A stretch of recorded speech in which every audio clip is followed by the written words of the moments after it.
Hi everyone, my name is Sameer Dhanranjani. I'm the CEO at 3AI.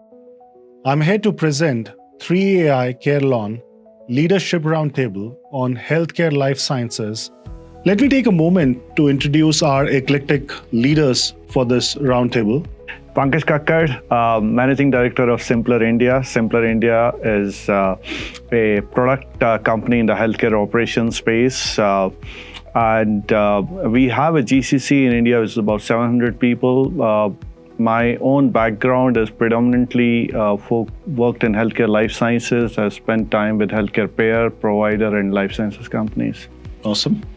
Hi everyone, Divesh Singla here. Been in the industry for about 20 years, salaried entrepreneur as my friends choose to call me. In my most recent assignment, I was with Signant Health, which is a clinical research technology company, as Senior Vice President of Global Operations and Managing Director for India, Philippines, and Japan. Being born and brought up in the life sciences industry, have always been in the life sciences side of the space, starting from when it was called as analytics, to big data analytics, to data sciences, to AI, and now what we have as GCCs. So good to be here in the company of these leaders. Hi, I'm Pawan Sachdeva, currently working as a Senior Managing Director and Head of Technology for Carelon Global Solutions. With over 2 decades of experience in healthcare, specifically payer, I'm part of this panel discussion today to discuss about healthcare and life sciences. I want to start with each one of you in terms of your own rendition of how do you think this industry has evolved when we talk about life sciences, healthcare? What predominantly you've seen in terms of the new business areas which are getting into focus? Some topical kind of, let's say, possibilities, what's emerging in these industries, and also some of these, what we say, the themes which resonates as a part of leadership, what's catching the eyes of these industries. And what I term this particular section as a part of our interaction is demystification, because many of the professionals, leaders outside want to distill what life science healthcare industry constitute of. So maybe Pankaj, you can give your viewpoint, and then I'll have Divesh and Pawan. So healthcare life sciences, and predominantly here we're referring to the US healthcare life sciences business, broadly kind of, is called out in 3 different areas. The payer, which is what we call as a healthcare insurance market. The life sciences, which is predominantly the pharmaceutical and pharmaceutical life industry. And then we have the provider, which is the clinical backbone of the care delivery to this one. So the part of business which I'm representing right now in this panel is the provider business, which is really the clinical backbone for care delivery across clinics, hospitals, acute care, urgent care, each one of those particular areas. Yeah, awesome. Just to take on from there, not to redefine the 3 segments that Pankaj just did, I think one of the key differentiation that I would want to outline between healthcare life sciences industry versus or vis-a-vis the other industries is that this is perhaps the only industry where the consumer and the customer are 2 different entities. So if I have to give an analogy, if I go to automobile industry, the person who's buying the car in all likelihood is the one who is driving the car. So he is the customer and consumer as one. However, in case of our industry, the customer, the one who makes the decision, is a different entity, because that's the provider, as being represented by Pankaj out here, and the one who consumes is the patient. That's one. Second, whether we talk about provider, life sciences, pharma, med devices, or payer, the one common entity between 3 of them is patient. At the end of the day, all 3 segments or 3 verticals of this industry are working towards the same objective of ensuring a good patient experience. Awesome.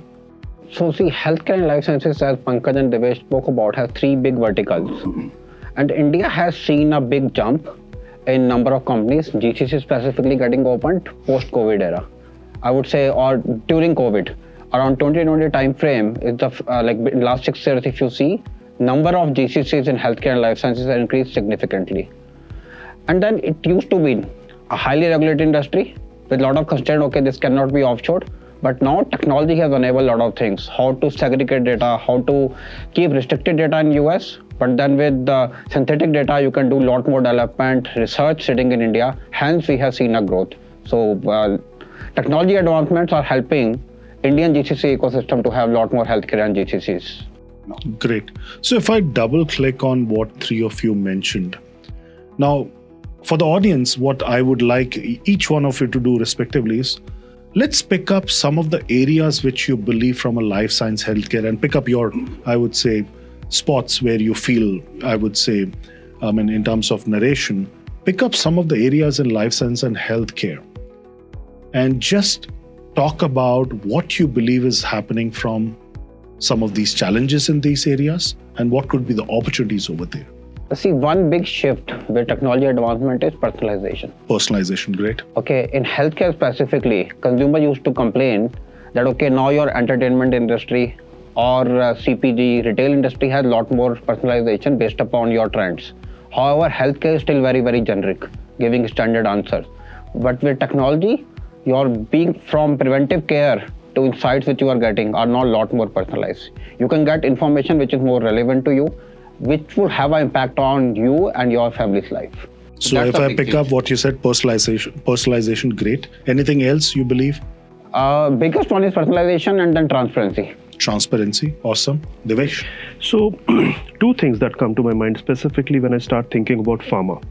One is that the entire business model of the pharma companies is being challenged by a couple of things. One, we see some of these newer drugs, and I'm specifically mentioning Ozempic, Mounjaro, these are new GLP-1 therapies which are coming in and which have multiple indications attached to it. So they were originally brought in as a diabetes management kind of medicine.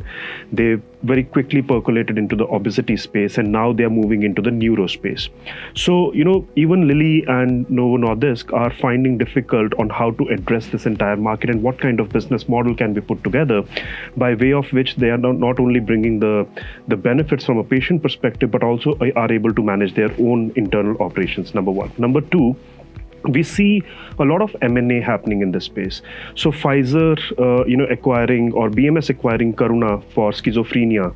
So somewhere I have a point of view that the gaps in the clinical pipeline are now being filled, but through paychecks. Through checks being paid by the larger pharma companies. So these two, in addition to the advent of AI.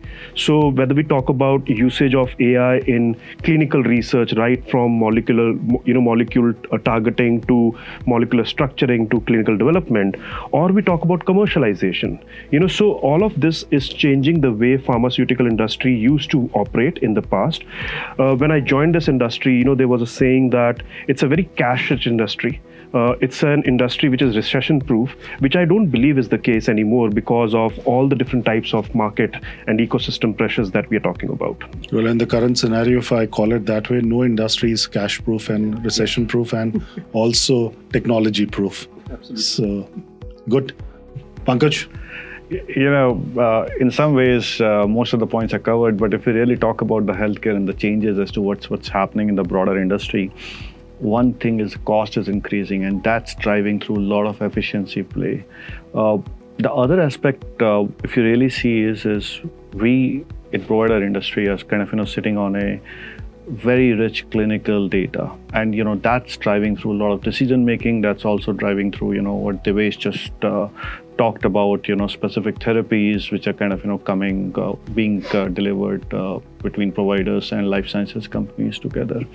So in some ways, there is also a point where the traditional payers and providers are working together. We have some providers who are also kind of getting into the space in terms of the risk insurance. We have pharmaceutical companies and which are kind of coming and working along with providers very closely. So the lines are blurring as we move forward. Yeah. Just to comment on that one, Pankaj mentions about the blurring of lines because of one particular organization, for that matter, operating into more than one segments.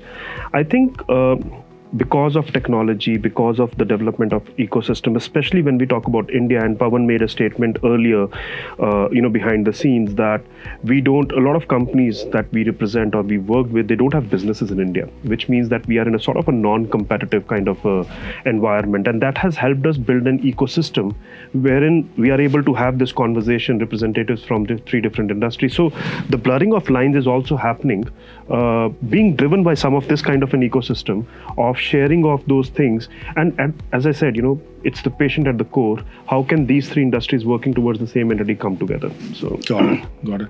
So if we take this approach and move to our next segment, which is where we are talking about the data AI play today, specifically in the realms of pharma, life sciences, healthcare. Let's start with the brass tack. Pawan, you mentioned about personalization. Is the data really going right when it comes to these industries? See, for AI to work, data is obviously key. True. But then, personally, from where I'm sitting, being a data leader, I have seen a significant improvement. Companies have invested heavily on standardizing data and on quality of data. Are we in a nirvana state? Probably no. But if I take, sorry to chime in, collectively, if you say that of, let's say, the entire industry of life science and healthcare, have they sorted out their data collectively 60% right, 70%, 80%? How would you peg this in terms of overall? See, collectively is difficult. Data interpretability is a still challenge. That's why my job is to put you in a spot. Yeah. So let's talk about a percentage. There you go. So data interpretability is one challenge which needs to be fixed, where payer, provider and life sciences companies start sharing their data. That has a huge potential to make a big difference. Some regulatory interventions are needed there. But then within ecosystem, your structured and unstructured data is sitting together for you to make a lot of decisions to process your claims or do your day-to-day operations much more effectively than how you do. And perhaps this is because of the nuance of this industry, which is far more different than the other industries. Because it is highly regulated. Second, you are touching life of an individual. Absolutely, you're right. I think Pawan said that, and so 2 perspectives. One, within the segment, has data story largely been addressed? I would say yes, within the segment. So if we talk about within provider or within payer or within pharma, med devices and so on. Across the segments, the data interoperability that Pawan spoke about is highly unmet, or it's highly under-addressed at this point in time. Let me give an example. As a pharma representative, as a pharma speaker, if I can get the kind of access that I need for the real world data that typically exists with the providers, EHRs, EMRs. And if I can use that data to inform my clinical trial design strategy, or even one step before that of molecule identification, my clinical failure rate would be much less. So we always speak about AI being used in molecule drug designing. It is being used, but then the clinical failure rate in trials is very high. So if I get that data, I can reduce that. If I can get the kind of access that I need to the claims data, which the payers would have, I can address the market access, the potential market access related hurdles much early in the life cycle of the drug before, and not at the time of when I'm preparing for the commercialization. So data is there. Data is there in different forms. It is not as easily accessible as I think, or as we think it is. Privacy is a huge issue. There's an opportunity with FHIR, tokenization, APIs thing, but not getting the solution mode right now. But I think to your question, it's an opportunity. I don't call it as a challenge per se, but it's an opportunity that will need to be addressed. Pankaj, do you agree with this? Yes, but I'll put it in my own words. I think first, if I have to give a use case beyond drugs which are in the clinical trials development, if you have to look at the effectiveness, the real-time effectiveness of a drug or a therapy, that's not possible today. And if you ask, yes, the need is urgent. Need is urgent because many of the drugs which kind of, when they get rolled out, the use cases, the scenarios, the context which come together might not have been tested during the clinical trials. And, literally lives can be saved. If I had to take a slightly different view, when we look into the payer industry has got a longitudinal data across claims, financials, and you can literally kind of, put together the picture of an individual in terms of, what will happen. On the other hand, if I look into the provider industry, and we have got deep clinical data, we have got biochemistry, we have got radio. So there is very deep. The moment you're able to intersect it, there is very rich information which companies can literally use it for the benefit of patient, for the benefit of individual. Unfortunately, we are far away from it, both from the quality of data set. So I'm not sure whether within industry also we have that quality which we really have, for example, in banking, financial services, probably not. And then across industry, there is a lot to be done. What I was about to say, we need to maintain strike a right balance between data privacy for members. Because in order to do a research, in order to get a better outcome, I don't want to compromise on privacy of my members. That is where you see a lot of this gap today. But then now with technology, I think there are a lot more solutions which can be built so that you are not compromising member privacy, which is equally important, but still using subset of data by de-identifying it so that you can still do your research more effectively and get a meaningful. When you say members, you're referring to patients who are on your plans. Yeah. Right? Yeah.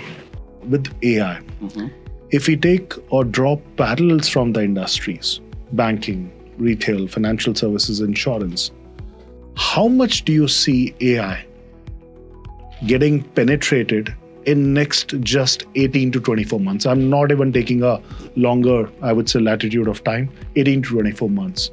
I'll take a punt at it. And the way I'm defining the application of AI, one bucket is you have industry agnostic applications, right? We are talking about GBS, finance, HR, manufacturing, supply chain. Now, when we look at industry agnostic applications of AI, there's a significant penetration that I can say has happened from a pharma perspective. That's agentification, if I call it. Agentification is part of it. Now, then the other bucket is, which is industry specific, wherein I would bring in elements around drug development, clinical research, pharmacovigilance, which are very specific to the industry that we are talking about. Out there, I'm not saying that AI implementation is not happening or hasn't happened, but there's a significant scope or opportunity. I'll take a small example. From a pharma standpoint, what is most important for me? The most important aspect for me is how can I bring the drug into the market quick enough so that I have a significant runway before I lose my patent. True. And I'm able to make my revenues from a business standpoint, right? And at the same point in time, how we can also bring therapies for the patients who need them rather quickly. So for me, the most important use case for AI in pharma is clinical development. How can I optimize the clinical research and the clinical development piece of drug development life cycle using AI.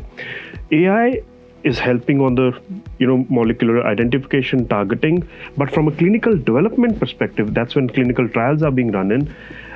There are few use cases. They are addressing part of the value chain, not the entire end-to-end value chain. We haven't come to a point wherein a clinical trial which was taking 18 months is now taking 6 months. We probably perhaps may have come down from 18 to 12 or 18 to 16, but there's a huge potential out there. And to your question, I do see maybe over the next 3 years, a significant work being done by the pharma companies, because this is, by the way, also their biggest cost center, right? The clinical research piece of it. So there's a lot of work which is happening, and I'm hoping and I'm very wishful of the fact, given the kind of scenarios that we see around us, that this is one area which the companies would be focused much more, in addition to what they're already doing on the industry agnostic segment. Makes sense. Great. I think when you talk about next 18 to 24 months, I would say some things are already in flight. Now, the larger case of AI, which has been talked about in provider industry, is assisting care. But there's a broader case of efficiency, because when we look into the provider, 25 to 35% of the time is spent on the admin task. And how is that? In fact, our own company, we have got solutions out in the marketplace where we basically help nurse manager to kind of, effectively be able to do a job for rostering, which normally ends up taking, most of their time, so that they can spend more time with the patient, and that's improvement of care delivery. There's also significant other admin work which is automated out as a result of the AI. So that's already in flight, and that's making a significant difference. And that's within the provider itself in terms of how do you bring out the efficiency. So within that, a question to three of you, and this is something which is germane to most of the industries. Every industry, when we talk about, carries a protagonist, a banker in the front doing, let's say, deals. For a CPG, it's like the product itself. And here in this case, it's a doctor and the staff, the patient care staff. Will AI take their jobs as well? I don't agree that I don't agree. AI can replace doctors, because I was talking to one of my friends at a neurosurgeon. His point is data can bring you insights, help you make a right decision. But there are a lot of things which you assess by asking right questions. So let me contest you on that. Cure.ai, Zebra have actually minimized the time what a radiologist take to assess a patient care. Diagnostics.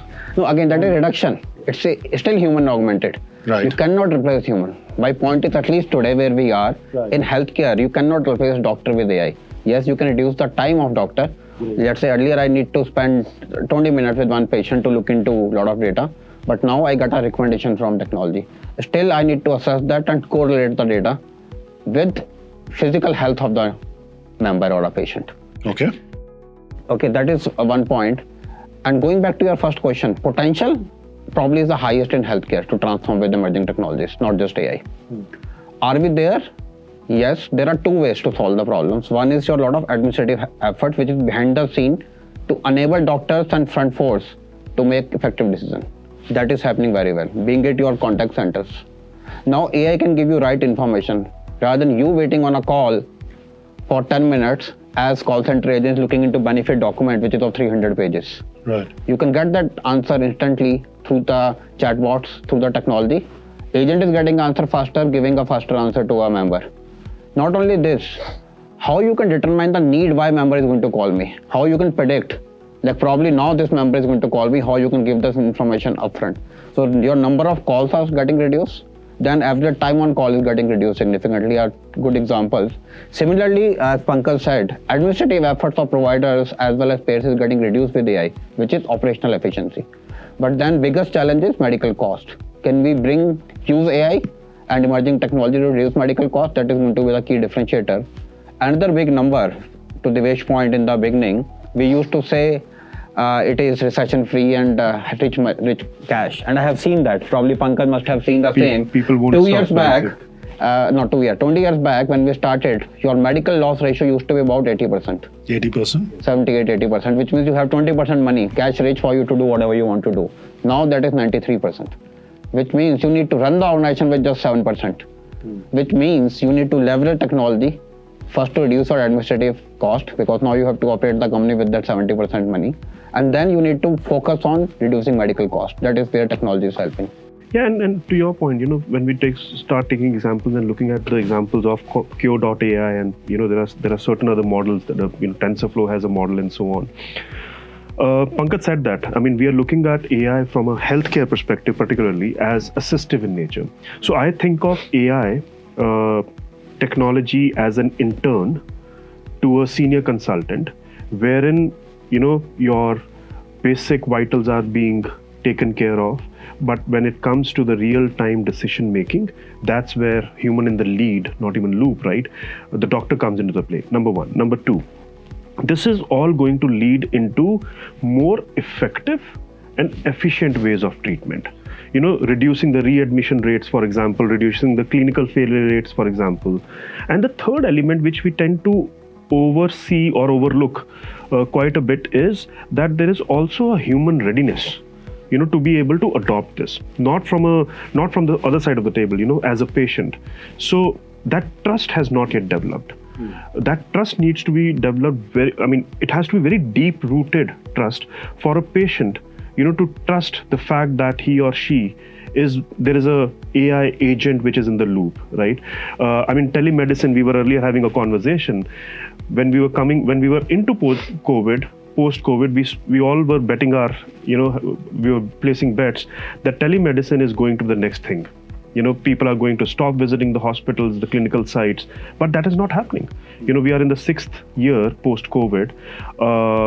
We are back to pre-COVID times when it comes to telemedicine, as an example. So, again, not to say that there's no potential, significant potential, but not replacing doctors. At least I can say that for my lifetime. Pankaj, doctors are here to stay, or? To that, the doctors are here to stay, but they become more efficient. I mean, we also need to kind of, look into the fact that the amount of research which is kind of, going in, it's not humanly possible for an individual to be able to assess, even if, and especially in the time they get to kind of, see the patient, triage the case, and kind of, look at in terms of, what the diagnosis should be. So there is no doubt doctor needs AI. But at the same time, the AI cannot replace doctors. Having said that, the doctors is only the front, the hero. The behind the scene is a massive army, which you look into the entire healthcare value chain, whether you look into the payer for claim adjudication, prior authorizations, I mean, you name it, there are a whole lot of other things. That's ripe for disruption. And that disruption would again be assisted for the time to come until there is more maturity to kind of look at it in an autonomous mode. So, with that being said, let me bring the third dimension, which is what I call the final frontier of our conversation, is the GCCs. We talked about the evolution of the healthcare life sciences as industries. We talked about the advent of AI penetrating into these industries. Now, what in the next couple of years you see GCCs would be doing as compared to what they're doing today, which could be so transformative? And even if you want to take a punt or contemplation, do that, what new capabilities in the next couple of years they could build, which can catapult not only the GCCs, but the overall organizations to the next level in healthcare life sciences? So one thing which is working in advantage. And be provocative over there, because this is a crystal gazing, I call it, Pawan. Yeah. So see, one thing which is working in advantage for all of us sitting in India from GCC standpoint is your wall between technology, operation in various roles is getting blurred with technology. Okay. Now you can't sit in a technology team and say, oh, just with technology I can transform. To leverage emerging technologies effectively, you need to understand business. Similarly, business associates or people who are sitting in business now can leverage technology very easily. They're not dependent for someone to write a code. They can go to any vibe coding platform and create a prototype of their application on their own and rather take it to production on their own. Which means they also understand art of possibility, and technology team needs to understand how business works. And in India, I am already seeing evaluation companies are creating a cross-functional pods with business team, technology teams, AI teams. Can you help explain what are these cross-functional pods? Yeah. I mean, in a very crisp manner. For example, there is a claim which needs to be processed or prior authorization. Pankaj have been using prior authorization for a long time. So let me use not that as personally. So let me just correct Not that. personally, sir. Yes. So let's use a prior authorization. There is a team, clinicians basically. When you submit your request before getting into hospital, your doctor submits a report, okay, for this line of treatment, patient needs to be hospitalized. For company, you like payer, when I'm saying company, insurance company I'm referring here, they need to assess all those parameters, compare it against benefits, and then say, okay, this is a good case for you to admit this individual. That process used to take a lot of time. Now, if I have to leverage technology more effectively, which means somebody from clinical team who do this day and night, understand what kind of parameter I get, then somebody from benefit configuration team who configure benefits, somebody from technology team and AI. If these four people sit together, start working to solve the problems, they can solve those problems a lot more effectively rather than sitting in their respective teams and respective functions.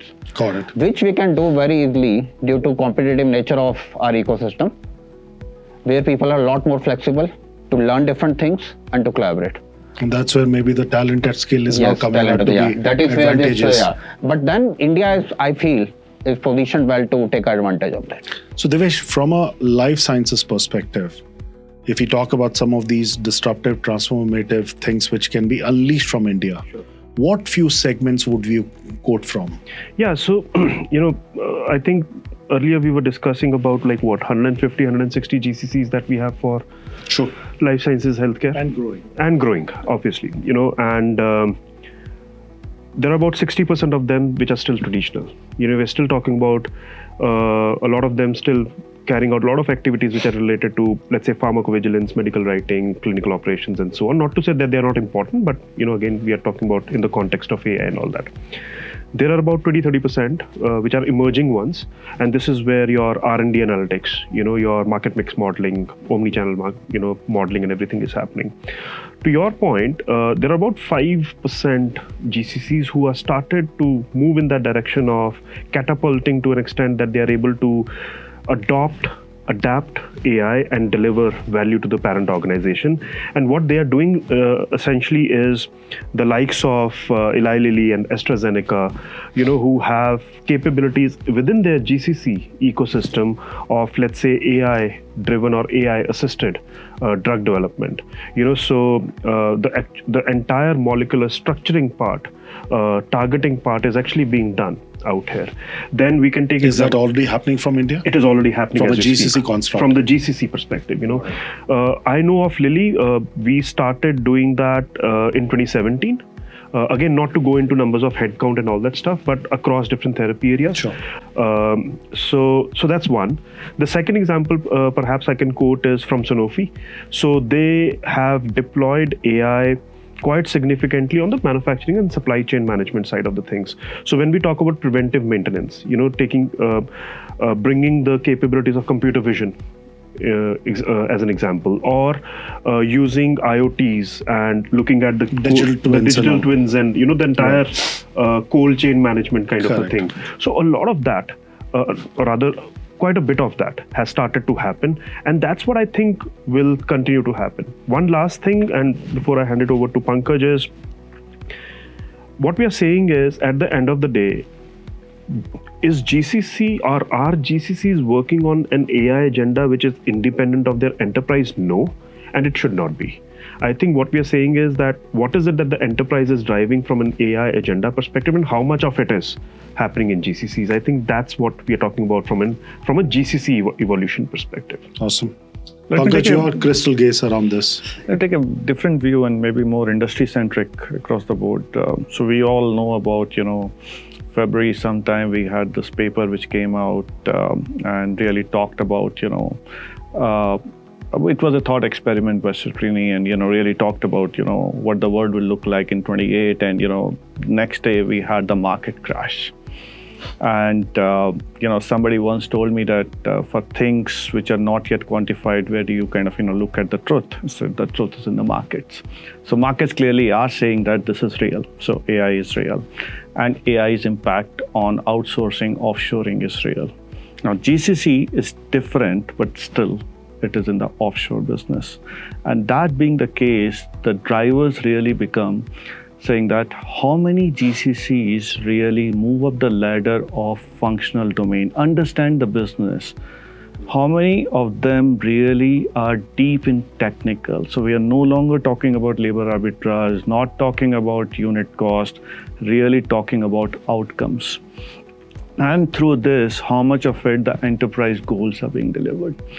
GCCs which are able to move here, whether it is in healthcare, life sciences, or elsewhere, will definitely kind of grow.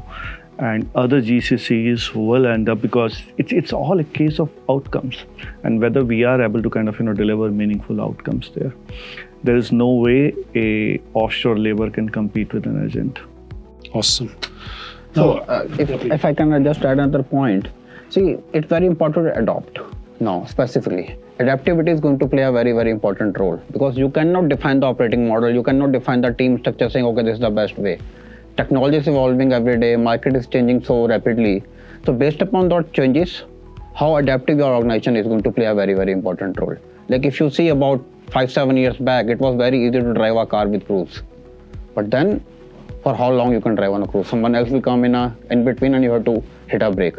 That is where even manufacturing industry came with adaptive cruise, which means based upon your blockers in between, speed of They your also have car. Waymo, which is Yeah. now driverless cars. So actually, So, things have already moved on to the next so that level. is what I think we also need to do from leadership standpoint. It has to be adaptive. We cannot work with set of standards that, okay, I'll continue working in this for 3 years. Awesome. Let me towards the end make a switch towards what I call a rapid fire. So Pawan, the first rapid fire question to you. One AI-led change which will happen in life science pharma. Is future of claimless ecosystem. Future of claimless ecosystem. Okay, wonderful. It's going to disrupt. Okay, awesome. So Pankaj, hypothetically, if doctors are not there in this whole equation because of AI, what is that new avatar of AI would you call instead of doctor?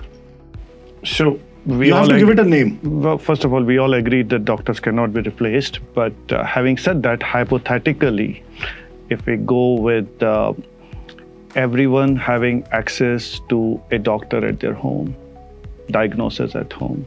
If you have to name one instead of a doctor, which is AI assisted, what that suffix will be? AI assisted partner. Partner? Awesome. Great. Divesh, in this whole piece of life sciences, you talked about this whole life cycle going for a disruption. If you have to take out one biggest hurdle from this industry, and I'm talking a composite industry, life sciences, which can make this industry go to the next level from adoption of AI perspective, what that hurdle will be? For a change, unnerved, it is not regulatory aspect. For me, it is the data interoperability. Regulatory, trust me, is a mask and a facade that we wear. We have financial industry in front of us, but it's data interoperability. If we are able to bring data to the fore from across different systems, from across different parts of the value chain, we should be done. That's how I would put it. Awesome. I think I call it in my own fireside style kind of a way, it's a magic. Magic purely because when 3 seasoned practitioners come in, the whole punctuation of whatever they're articulating, whatever they're mentioning, is laced with a lot of anecdotal, lot of evidence base, and a lot of experience, what they've accumulated over the years, and that's coming out. This is exactly what I always call it. Life sciences and healthcare is all about making the next leap possible, keeping the patient, as 3 of you said, in the epicenter of the entire equation. But having said that, AI is one Trojan horse, which is changing the game for everyone. There are possibilities. GCCs, as Pawan rightly you mentioned, are becoming the strategic nerve centers. Devesh, you mentioned about the art of possible in the life sciences. A lot of the new age capabilities which are not tried will be actually coming to the focus with AI. And Pankaj, what you said about this whole patient care going to the next level is also quite profound. Thank you so much, gentlemen. With those viewpoints kind of a thing, we close the conversation. Thank you so much for your time. Thank you.